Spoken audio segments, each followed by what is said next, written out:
Welcome, everybody. This is Dr. Doug Pernikoff of Dr. Doug's All Things Animal Radio Show, and my co-host and lovely lady, Miss Cindy Vickers. Can you say hi? Hi, Doug. Hi, everybody who's listening. Oh, she's so grand. I want to welcome everybody today. We are going to be speaking about dog parks, and we have two special guests with us. We have Tom McCarthy, who's the park director in the city of Chesterfield and has been intimately involved with the Chesterfield Park, a very successful program. And we came across a wonderful patron of the park, Dennis Shern, and he's had 4 years experience working at this particular park. And we're going to visit with them and just kind of ask some questions and understand what it takes to create a park and why is it useful and what does it do to the community or give to the community. Well, Dennis has been dubbed the mayor of the park. He's just not a...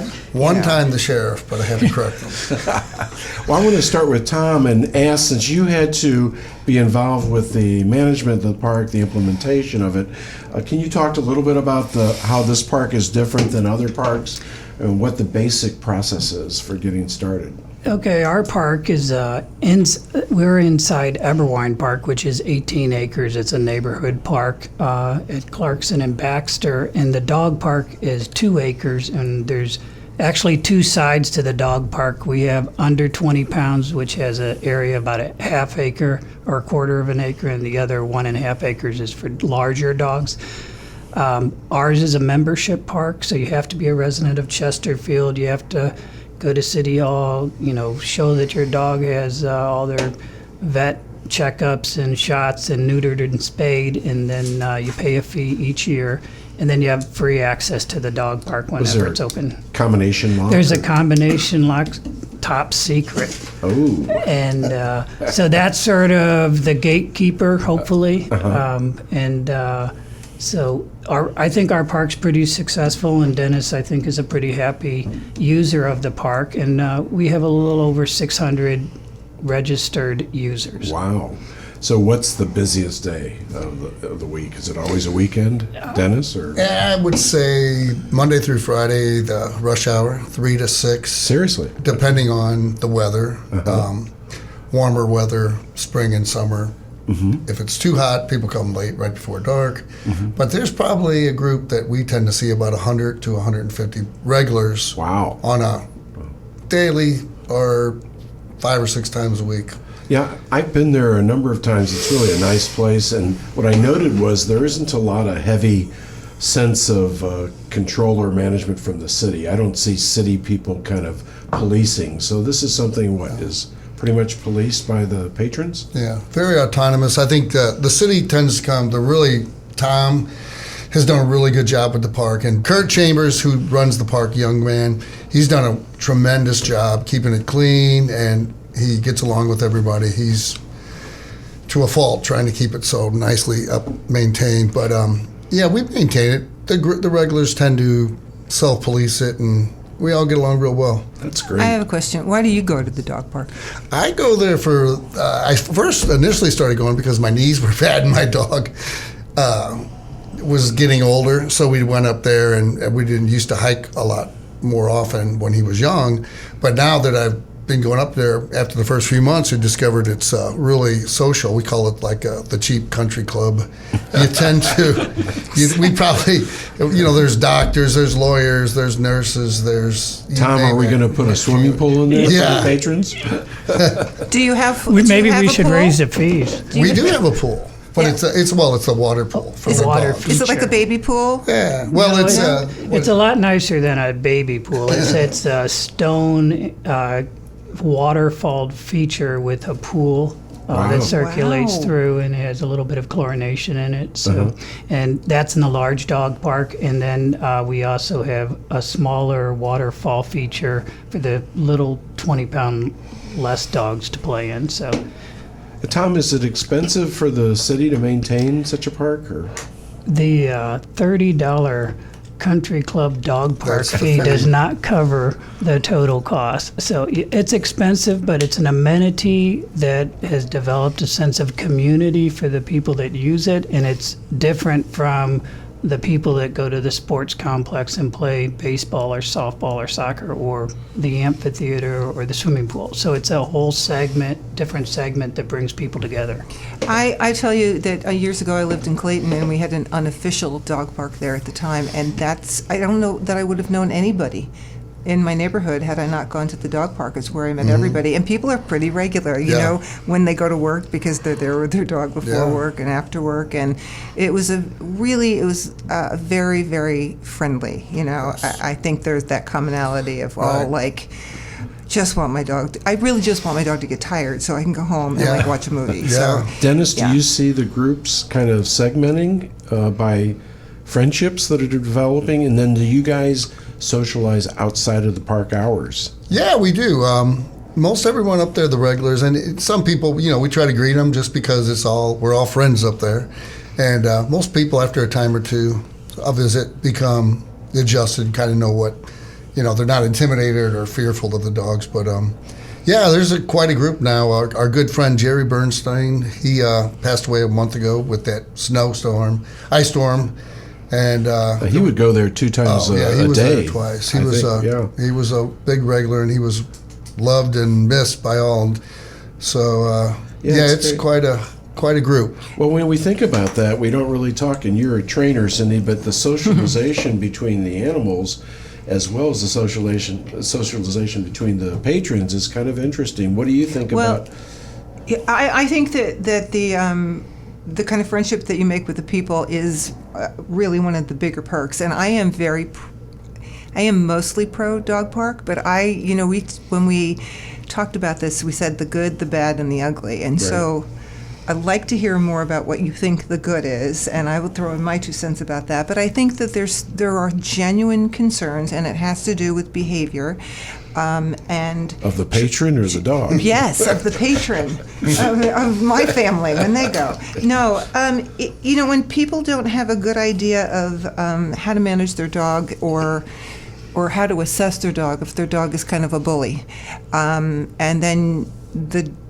you cannot really see how stressed a dog is getting. If somebody is not able to recognize those skills and remove the dog who is the bully, or remove the dog who is being bullied, you could be creating, a even bigger problem. But nobody wants their dog to be bullied, like nobody wants their kid to be bullied. And so, does this come up? And if it does, what do you do? We've had a few situations where we've had some dogs get into it, and sometimes it's just a lot of growling and barking and maybe a little dominance, and the dog's pinned, and things are resolved and it's over. There's other situations where we've had dogs getting in a scrap, and someone's dog ends up with a substantial medical bill. And with our park in Chesterfield, if your dog inflicts damage to another dog, you're the dog owner that is inflicting the issue on the other dog. They are supposed to pay the vet bills. In most situations, the owners can work it out and the vet bills get paid. There are some situations where we have had to tell people they can't bring their dog back, or I've had to say you need to go get training for your dog, and so you can control your dog, or maybe you need to look at times when you come to the dog park and your dog can't handle being there when there's so many other dogs there, or your dog should be on the small side of the dog park because he's a yapper and he's a 20-pound taco dog, and he's always barking in the face of the big dogs, and dogs get. So I'm not a dog expert. Well, I've got 2 things I want to say about that, about the small dog thing, but also I'm going to guess that you might have this rule, but I've seen that many dog parks do, and the rule is they cannot come in, and in the dog park they can't wear prong collars or choke collars or even harnesses, because they might just be playing and then somebody gets hooked by the collar, and now it's a fight where it would never have been a fight, but it puts them in a panic situation. So those collars, other than a buckle collar, should come off while playing, or anything that could get hooked. And that's why you can't have a leash on. You can, even as a vet, they can step on it and then they trip and somebody could blow out a knee or those kinds of things. But the little dogs can have very sharp, squeaky kind of barks, and then they also can dart quickly, and they look like prey to big dogs. And a big dog won't see that in a big dog, but they sometimes misinterpret small dogs as prey, and so that would be ugly, which is, another reason why you don't want to just scoop up little dogs and why you want to keep them separate. So, Tom, you have, obviously every park probably has a set of rules, and I imagine they're pretty common, one park to the other. But was that a big deal to create those rules? And then I might follow with Dennis and ask, are they overwhelming rules, or are the things that are obvious? The rules to develop them weren't, but after the first year, we had to add additional rules to sort of clarify things, and we continued to look at those on a yearly basis and say, is there something new that we need to do? The leash law, we talk about no leashes in the park, no choke collars, no training devices, the zappers and those kind of things. That's just not a good idea in the park. And the other big issue is no treats or food. I know. Because you give a dog a treat, and then you got a dog that's more alpha, and it gets ugly real quick. And a dog that is super friendly could turn, on another dog because someone's handing out treats or whatever, which is awful. If you have a dog that you know is a resource guarder, it's probably not a good dog to bring to a dog park. Okay. So there are issues that we don't always think about. We just think it's going to be a great playground and we're going to have fun. But Dennis, having been there 4 years as a patron and interacting with so many dogs and people, what's the worst kind of concerns or scenarios that you've seen come up? One or two that From a mayor's perspective. Yes, I think the food, Tom was right. The food, people are, obviously they're innocently not thinking about it, but that has caused problems because dogs, they want theirs first, even Right. some of the nicest dogs. The fighting it's usually a lot, Cindy and Dr. Doug would know more, but the socialization, they tend to, a new dog comes in and it's a pack mentality, they rush to the gate. And usually if the dog, from my experience, if the dog just enters and runs around, it's over within seconds. But sometimes there'll be a dog that just seems to attract the the fury of others, or but it's mostly, I don't know, it's a dog socialization thing, but I don't usually see the fights turning into anything more than a lot of yelling. I was just wondering, is there an age limit for the dog that can come in the park, or is that more size 4 months, related? isn't it, Tom? They have to be over 4 months, and they have to be neutered Okay. or spayed. Right. So, I can see where that would be an issue. Doug knows how to do that. okay, we'll send them Yeah. your way. Very good at that, in He's fact. done it more than twice. Well, that's really cool. Do you have any other questions, Cindy? Well, there's a few other comments that weren't mine about what people's concerns were. And one is, here is the concern. The concern is, and I am reading exactly the way it was written, not exercising your dog before they come to the dog park. I could weigh in on this, but does that just sound ridiculous to you, or? It's a little ridiculous because it's sort of like we're going to the playground with your child. Run around the block 4 times before we go to the playground. Exactly. It's kind of why you're going to the dog park. I mean, I that's think a so, big yeah. reason. Yeah. But it's because somebody has a dog who is too boisterous and pushy and obnoxious, and they want him to get some of them out first, I'm thinking. Well, the good thing about the Chesterfield Dog Park, it's fairly big, so they can get their running in, and I don't see the big issue. They're just wound up. No, I think that one they put a big question mark by that. I thought that was a little crazy. And another one is it's bringing dogs with rude greeting skills, like dogs that are allowed to mount or are just running full speed at another dog. And there's one more thing that directly links to that, and it's allowing dogs to just work it out. And they're saying, this is a problem. You need to interfere. And don't let them just work it out, because sometimes a little thing escalates into a big thing, and then you step in, because still you need to be the owner. So no matter how many dogs are there, you want to go, and you know what? And I'm going to kind of be the boss here. So I'm not going to let you work this out because you're being rude. I can So see just that as a back real off. point of conflict, because then all of a sudden it's like someone telling another person's child that they're not doing something right. It's the same game. You probably have the same sensitivity by the patron. That's my dog. I'll deal with it. Stuff Well, like that. I would hope you would do it to your own dog, and the other person would. Right, that's the part. Get the cue. You have to also pay attention. It's like bringing your child to the swimming pool. You don't just because there's a lifeguard there or there's other people there, you don't turn your head. It's you bring your dog to the dog park, you're still responsible for your dog.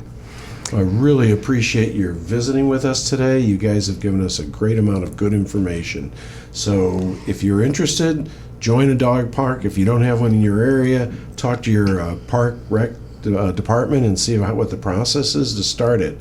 And we're going to be taking off. We'll be back and answer some phone calls from our visitors, and we'll be able to discuss more about it. Thank you.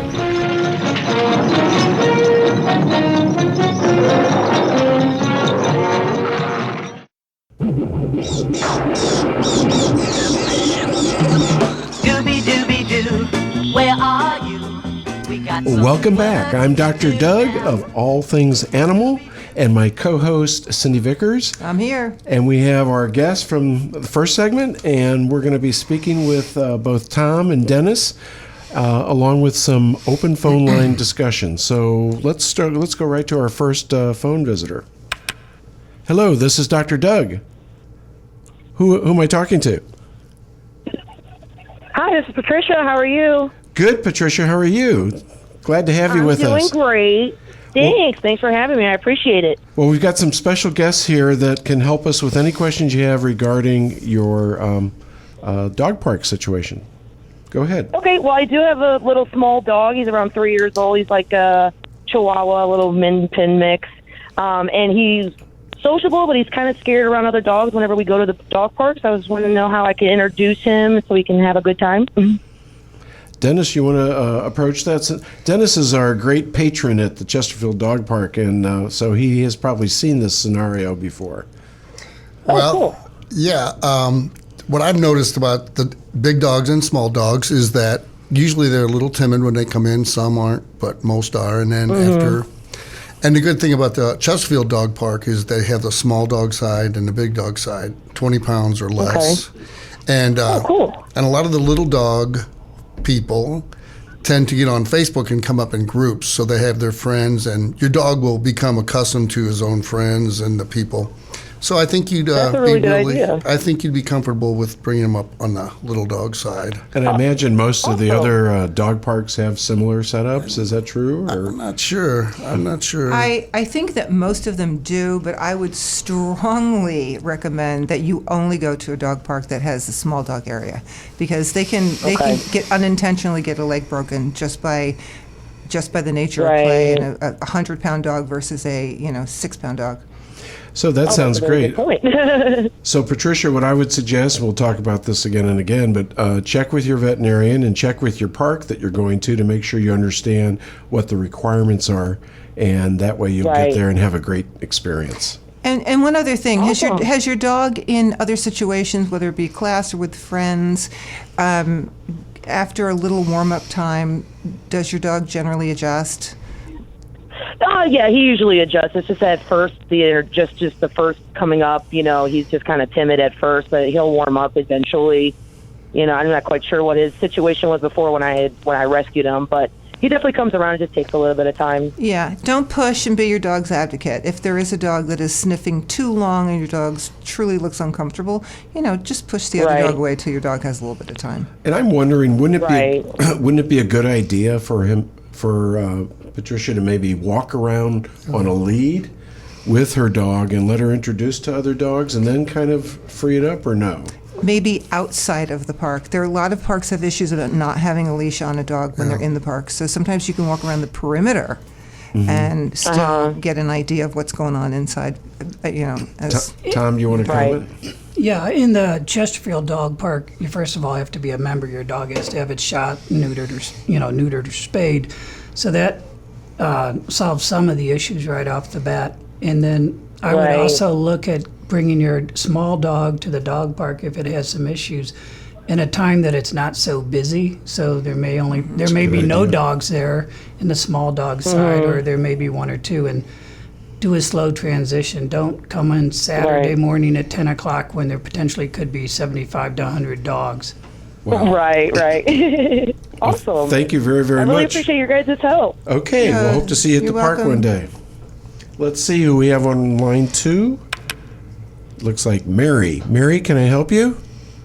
Yes. Hi, Dr. Doug. How are you? Good, I'm doing really well. How are you? Good, thank you. Yeah, I just had a question. Excuse me. Sure. I was thinking about joining my local dog park, Okay. and I was just wondering if kids are allowed to go to one of those parks. Well, I'm going to give this question to Tom McCarthy, who's the park director at Chesterfield, but I imagine it might be a little different park to park, so depending on where you're going. But what's our rule out in Chesterfield? The rule in Chesterfield is that you have to be 10 years or older. The park is for the dogs and not for the kids. So we had some tendencies early on where the young kids would be running around and then the dogs, get a little over anxious and start playing and the kids get knocked over. So our rule is kids under the age of 10 are not allowed in the park. And then if they're under 10, they have to be supervised by an adult. Yeah, so basically what you're saying is we're not a babysitting service. It's a design for the people, the pet owners, and particularly for the pets. I've It's a seen good a question, couple though. where they're even older, like 15 and older and 16 and older sometimes to be in the park. Restricted, yeah. So use your common sense. You're going to know what's right for your kids, and of course, you'll find out from the park what their requirements Sure, are. I'll give them a call just to make sure on the age range. Okay, Well, thank you very much. I really appreciate it. Thank you. And I think we have one more caller. Taylor, is this you? Hi, yes it is. This is Dr. Doug. This is Dr. Doug. It's great to talk to you, and I appreciate you joining us today. Do you have a question for one of our guests? Yes, I wanted to know if it's safe to take my dog to a dog park. How do you mean? What I mean by that is, are they susceptible to getting any diseases or catching anything from somebody else's poop? Do I need to do something in particular to keep that from happening? Or avoid dog parks? Well, it's a good and sensible question, and as a veterinarian, I'll just start and say that, we assume when you go into the park membership that you're going to have your animals up to date on vaccines and be vetted appropriately. So you might want to make sure that you are up to date and check with your veterinarian and do all that. But yes, there's always the concern that an animal could silently hold parasites in their body, and then if they poop on the ground someplace, there could be a cross exposure. But the good thing about these parks, and I think Tom will be able to verify this, is that most of the people that go to the trouble to join in a dog park program are very, very conscientious pet owners. So a concern, yes. A big concern, no. What do you guys think? Well, at our dog park, we try to enforce the pick up the poop kind of thing, and if your dog is sick or has some kind of issue that could be spread, best practice would be not bring them to the dog park until they're over that situation, just similar to if you would bring your kid to school that has a fever or the flu, you're going to get everyone else sick. So, Just good common sense. good common sense and, clean up after yourself or after your dog. That's a high priority in our park, and our patrons that use the park are stewards of the park, and they help us keep that in mind. Dennis, do they have at your park, do they have like poopy bags or Yeah. stations where you can get that equipment? Of course. Yeah, they have them on the outside and two on the inside of the park, and they have a trash can right there that's made for that specifically. So it works. It's not a problem. And we pick up if someone not forget so much as talking and having a conversation. Our dog tends to go as far away as possible, and they go. But people police it pretty well, and if you see it, we'll just pick it up. What if we see something doesn't look right? You see a dog that doesn't look healthy or moving around incorrectly, or it's having a diarrhea. Do you guys kind of just communicate that right away to the owner, or is that open policy? I've never really talked to anyone about that. Some dogs would, but they clean it up to the best of their ability. But they don't. I've never seen a dog that really looks sick at the park. Good. I guess they have diarrhea, but Yeah. what dog doesn't? I guess at one time or another. But Well, it sort of brings us to actually, I have, I went on the internet and I found all these, like, the top concerns or issues or things to consider if you're going to a dog park. And the number one thing was not picking up after your pet. And another one was people, like, being just staring at their phone screen or so involved in conversations with their friends that they're really not paying attention to their dog. So if you didn't see your dog poop, you probably weren't paying attention, and that might be, it's just a little reminder that it's your job, to watch your dog. Then I'm just wondering if the park has to do any maintenance that would try and prevent that. Do you get in there if you have a lot and spray down the yards at all, or? Well, we're fortunate that we have irrigation, which makes a huge difference. Oh, yeah, and yeah. then Kurt Chambers, who's one of our park managers, he maintains the park, and they're in there every day. Even on the weekends, depending on what's going on, they'll swing by and clean things up. So their main event is not to go in and pick up dog waste, but our goal is to make the park pristine and keep it nice for the patrons and the pups. Have you ever had an incident where someone came back and said, my dog got sick at the park, and they're complaining or they're trying to find responsibility? Or We've had several instances, and they say, and so-and-so's dog, I think, was sick, and it's hard to pin it on someone. I mean, how do you say who your kid got the flu from at school when there's 30 kids in the class? That's a good point. But Do your best. We do our best, and most of the people that use our dog park in Chesterfield are, they're part of the community. They all know each other. They're all there to help each other out and make sure the dog park is good for their pets. So.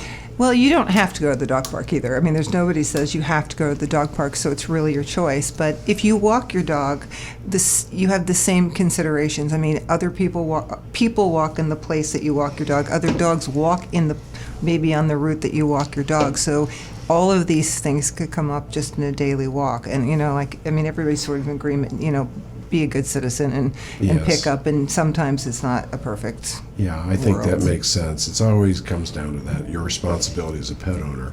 Well, thank you, and I want to thank all our callers, and it was a great little session. Hope we were able to answer good questions for you. We're going to take a short break, and when we come back, we'll be discussing pet selection. This is a big topic. As a veterinarian, I get this question all the time, and Cindy, I imagine as a trainer, you do too. Yes, all the So time. when we come back, we'll be talking about that, and it'll be kind of an exciting area. And Scooby-Doo, if you come through, you're gonna have yourself a Scooby snack. Scooby-Dooby-Doo, here are you.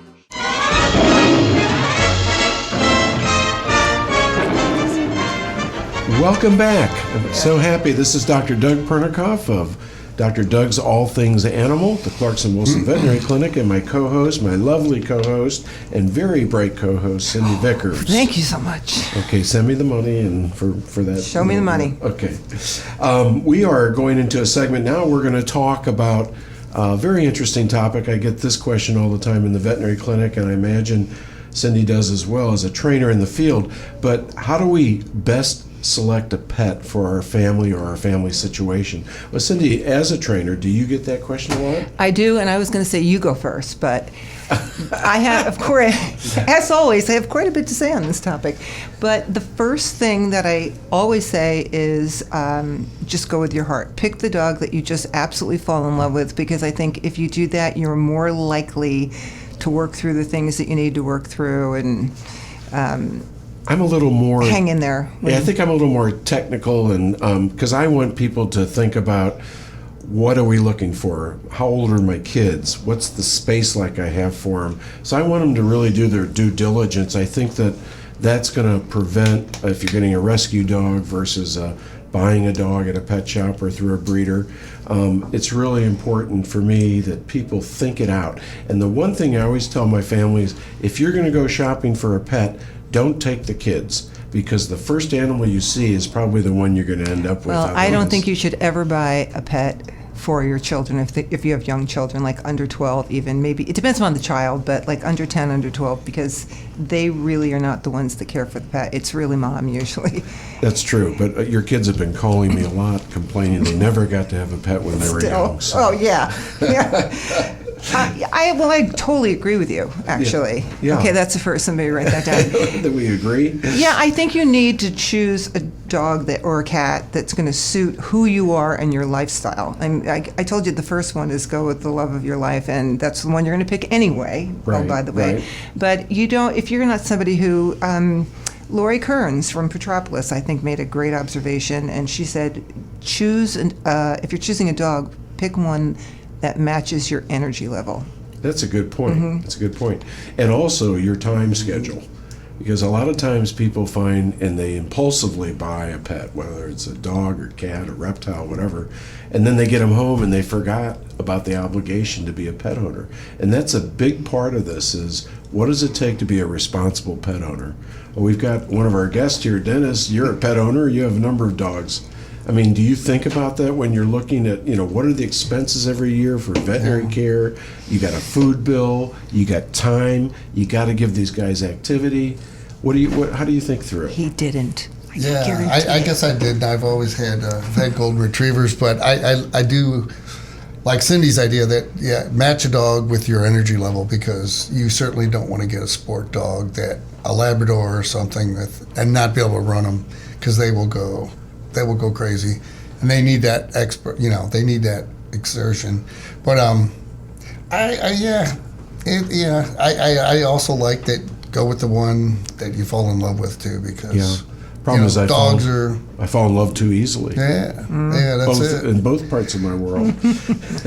I would like you to be able to tell us more about what you plan, or you talk to the families about. Well, see, usually when I see somebody, they already have the dog, and sometimes they just do not know what to do. They don't know how to housebreak a dog. They don't know how to keep the dog from jumping on people or from running out the door, or whatever that is. Easy things, but if you don't know it, you don't know it. If it's before they get a pet, I really think it's a good idea to do temperament testing, even though temperament testing is not really particularly reliable. But you want especially for puppies or kittens, it would be really tough. Well, there are ages that are supposed to be, more reliable than others. But you do want to see, if you can, how the dog relates to other dogs and what they are like when they're with a child, and how reactive they are to things. Like if something happens that's a little bit uncomfortable, is their first inclination to growl or bite you? Because I'm going to say that's probably not the dog that you want. Right. You want the dog that turns their head away if they're a little uncomfortable.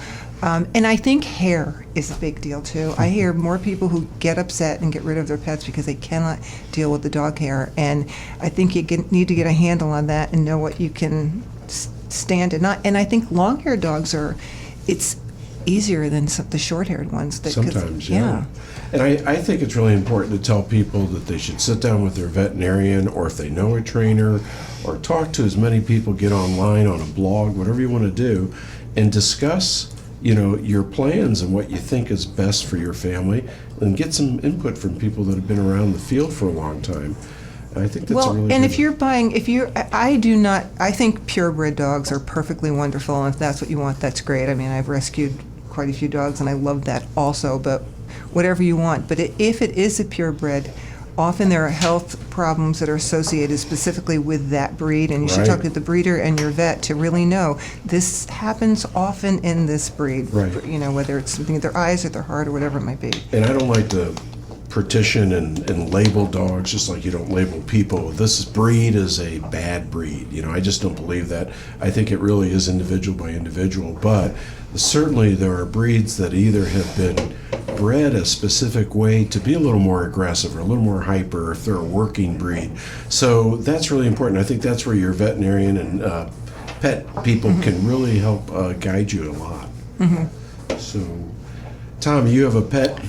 When you think about the dog park, do you ever worry about, no pit bulls are going to be allowed, or no German shepherds, or? No, we went through the whole pit bull dilemma, and we really took a good look at the dog, and it's more about the individual dog and not the breed. So Thank you. We do allow pit bulls in the dog park, just like any other dog. If we have a bunch of aggressive issues and concerns and problems with the dog, then typically they're asked not to come back. But I have a dog and 2 cats, and my kids all have pets. we got to figure out how to do a dog park for cats. Cat that park. would be kind of a cat park. That'd be kind of funny. I've been intimately involved in rescue and adoption, and I have my own non-for-profit vet pet rescue that we work out of our veterinary clinic, Clarkson Wilson. And so I'm really supportive of people that are willing to go out and look for a rescue pet. But again, the biggest problem I see is that the first couple of weeks in your new home, those animals don't show who they really are. And I think that's why whatever the problem is that materializes, that's why they ended up in rescue often or being abandoned. But I want to just make a point, and Cindy, I want your opinion, but I really think that you need to vet the rescue group just like you would any other source of animal, because some programs do it better than others, and you want to know what the guidelines are. Do you have a return policy? How do they vet their animals so that they're standardized and clean? And then discuss with them, how do you introduce a new pet into a home with an established pet? Well, I want to just say one thing about what you said. There are extremes in pet rescue. I mean, there are just the most wonderful, wonderful pet rescues, and some that have been put out of business and should have been put out of business. And also, I've heard this, often, well, I would rescue a dog, but I want a puppy. I'm a little nervous about getting a dog that's an adult. And I would just say, do not be nervous about getting an adult dog. Many, many times will make your life so much easier. Puppy's a puppy for a short time. Introducing a new dog, boy, that's a whole subject. Maybe that's a whole different show. But generally, I think that it's sort of like the dog park. I like to always give animals distance and see how they are at a distance. And the distance, it could be, I sort of start with like 10 feet as a model. And if at 10 feet they're hysterical, then I give them more distance until I can see that they're calmer, and then slowly let them come up to each other. And then the other thing is, if you can go online and look this up, but look at dogs' posture and what their posture and their hair and their ears say about how they're feeling, and look at your dogs very, very closely to see if they're sort of winding in with a soft body, and then you're going to relax when you see that. If their tail is soft and their body's soft and they're not approaching head on, but if you see those ears go up and forward and they square off to each other, you want to back that up, because this is going to be ugly. So those are the kinds of things. So I always start with distance, and then I like to get two dogs, walk one dog on one side and one dog on the other. I'll be in charge here, and we don't have to have any conflict. And the other thing is, I like to practice giving, once I teach a dog to sit, give them food, like from my hand. Here's a treat for you, here's a treat for you. I mean, something small, so that when I give a treat to dog A, dog B has to allow it. When I give a treat to dog B, dog A has to allow it. I'm pretty sure you train your men the same way. Similarly. So I think people have a right to ask whatever questions they want to these rescue teams, and make sure that you're going to get post-adoption support. You don't want to be just, you got the pet, now you're hanging on your own, and you don't know how to deal with these things, because a lot of times those animals get returned and then they go to a worse situation than they started. And I think you can also ask them, where are you getting your pets from? Because there are, believe it or not, rescue groups that go into these auctions that are supported by the puppy mills. And the puppy mills found they had a new outlet. They could sell, let's say, a purebred puppy for $200, send it to one of these auctions. The auctions would sell it for $400 because it was a purebred. So you need to ask those questions. You can't see my eye roll back on the radio, but it's horrible. It's a horrible situation, but it's happening more and more.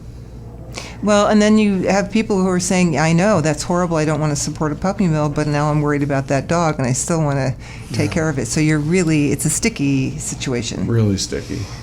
I think that's about all the time we have for this segment, and we will be back in a few minutes to recap and discuss what we've accomplished today. Thank you.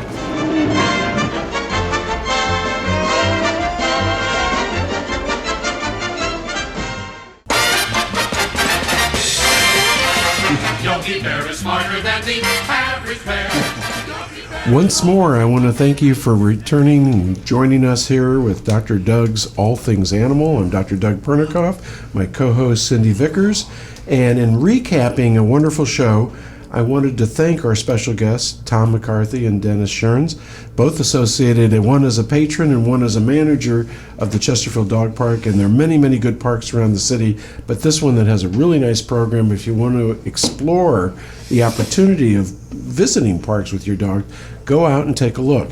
Now, again, as was discussed earlier, most dog parks are either going to be membership or open community. So you want to find out before you approach a park to make sure that you understand the rules that go with being a member and you understand what your responsibility as a pet owner and a patron at the park.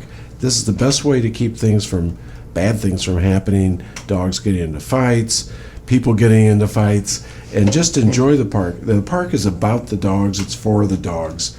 And fortunately, the great advantage is that you also learn there's an opportunity to meet many, many new people and develop new friendships beyond just the dog park experience.